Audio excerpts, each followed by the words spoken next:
السلام علیکم ورحمۃ اللہ وبرکاتہ۔ الحمدللہ رب العالمین والصلاة والسلام علی سید الانبیاء والمرسلین وعلی عباد اللہ الصالحین، اما بعد۔ غریبوں اور امیروں، دنیا کے اندر بات امیری اور غریبی کی نہیں ہے۔ اصل بات کیا ہے؟ اصل بات تو یہ ہے کہ پہلے جنت میں کون داخل ہوگا، امیر جنت میں داخل ہوگا یا پھر غریب داخل ہوگا۔ اصل جو پوائنٹ ہے، جو نوٹ کرنے کی بات ہے، وہ یہ ہے،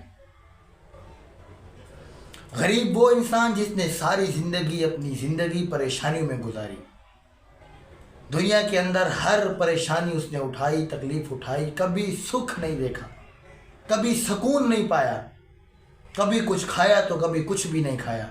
اور اس کے برعکس امیر انسان جس نے ساری زندگی اپنی عیاشی میں گزاری، کبھی پریشانی، غم، دکھ نہیں دیکھا، کبھی بھوکا نہیں سویا، اللہ تعالیٰ نے ہر چیز سے اس کو نوازا، مال سے نوازا، امیر تھا، ہر خوشی اس نے پائی۔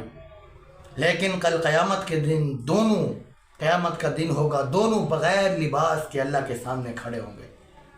اب اصل بات یہ ہے کہ پہلے جنت میں کون داخل ہوگا؟ دونوں ننگے کھڑے ہیں، چاہے وہ غریب ہو یا امیر ہو، دنیا کے اندر خوش تھا یا پریشان تھا، اچھا تھا یا برا تھا، لیکن قیامت کے دن کسی کے بدن پر لباس نہیں ہوگا۔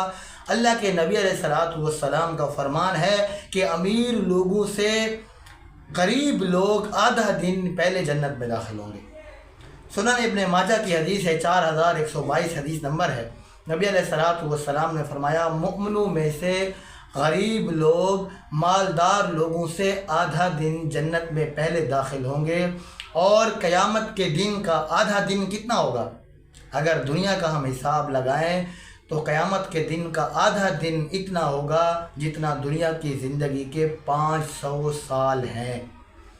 یعنی کیا ثابت ہوا کہ غریب لوگ امیر لوگوں سے 500 سال پہلے جنت میں داخل ہوں گے دنیا کے حساب سے۔ تو میرے بھائی، دنیا کے اندر یہ چیز نہیں دیکھی جانی کہ امیر کون ہے، غریب کون ہے۔ اصل بات جو توجہ کی مرکز ہے وہ یہی ہے کہ پہلے جنت میں کون داخل ہوگا۔ اللہ سے دعا ہے کہ اللہ تعالی ہمیں جنت میں داخلہ آسان فرمائے، آمین۔